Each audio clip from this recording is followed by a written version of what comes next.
পবিত্র রমজান মাস সংযম, আত্মশুদ্ধি ও ইবাদতের সময়। আর রমজানের এই প্রস্তুতির মাঝেই হঠাৎ কেঁপে উঠল মাটি। রোজার শান্ত আবহে এমন আকস্মিক ভূমিকম্পের খবরে স্বাভাবিকভাবে আতঙ্ক ছড়িয়ে পড়ে মানুষের মাঝে। রোজার প্রস্তুতির মুহূর্তে মাটির কম্পন যেন মনে করিয়ে দিল প্রকৃতির অপ্রতিরোধ্য শক্তির কথা। এ সময় দেশের বিভিন্ন স্থানে হালকা কম্পন অনুভূত হওয়ার খবর পাওয়া যায়। গত বৃহস্পতিবার দুপুরে সুনামগঞ্জের ছাতক এলাকা থেকে কম্পনের স্রোত শুরু হয়ে ধীরে ধীরে ছড়িয়ে পড়ে রাজধানী ঢাকা সহ দেশের বিভিন্ন প্রান্তে। এ সময় রাজধানী সহ কয়েকটি এলাকায় মানুষ ভবন থেকে নেমে খোলা জায়গায় অবস্থান নেন, যদিও বাংলাদেশে বড় ধরনের ক্ষয়ক্ষতির কোনো খবর মেলেনি। এরপর আবার শুক্রবার দুপুর 12:29 নেত্রকোনা জেলার গারো পাহাড় এলাকায় 3.6 মাত্রার কম্পন অনুভূত হয়েছে। রমজানের আবহে বারবার এই অপ্রত্যাশিত কম্পন অনেককেই চিন্তিত করে তুলেছে।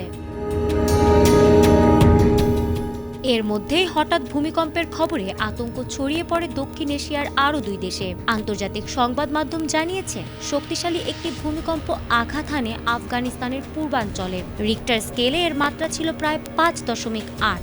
একই সময়ে কম্পন অনুভূত হয় প্রতিবেশী পাকিস্তানের বিভিন্ন এলাকাতেও, যেখানে মাত্রা ছিল প্রায় 5.9।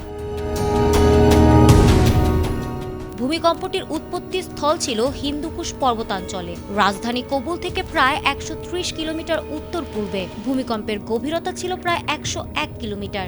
গভীরতা বেশি হওয়ায় কম্পনের প্রভাব বিস্তৃত এলাকায় অনুভূত হলেও বড় ধরনের ধ্বংসযজ্ঞ এড়ানো গেছে বলে ধারণা করা হচ্ছে। পাকিস্তানের খাইবার পাখতুনখোয়া ও পাঞ্জাব প্রদেশের সাংলা, সোয়াত, মারদান, সোয়াবি ও নওশেরালায় কয়েক সেকেন্ড স্থায়ী কম্পনে মানুষ আতঙ্কিত হয়ে ঘরবাড়ি ছেড়ে বাইরে বেরিয়ে আসেন। তবে তাৎক্ষণিকভাবে হতাহত বা বড় ধরনের ক্ষয়ক্ষতির কোনো তথ্য পাওয়া যায়নি। বিশেষজ্ঞদের মতে, হিন্দুকুশ অঞ্চল ভূমিকম্প প্রবণ।